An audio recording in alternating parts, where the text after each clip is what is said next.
Okay, so next tutorial natin, so logical operator.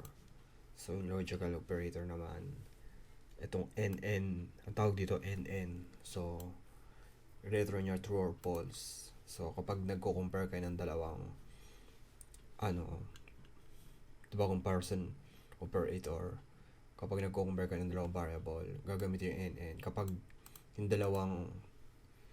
dalawang kino-compare nyo, true, return niya true. So, ito naman, or, ang tawag dito, or sa programming, or pipeline ang tawag dito, pipeline.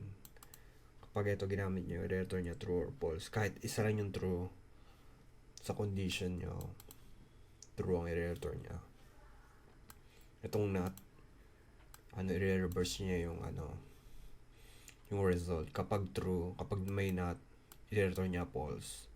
So, ayun yung paggamit. So, yeah, doon na tayo sa tapos na explanation, doon na tayo sa natin example. So, kung ayaw yung pag-aralan to, pwede nyo skip. Kung alam nyo na tong topic na to, skip nyo na to. Tapos, doon na tayo sa next topic. So, yeah.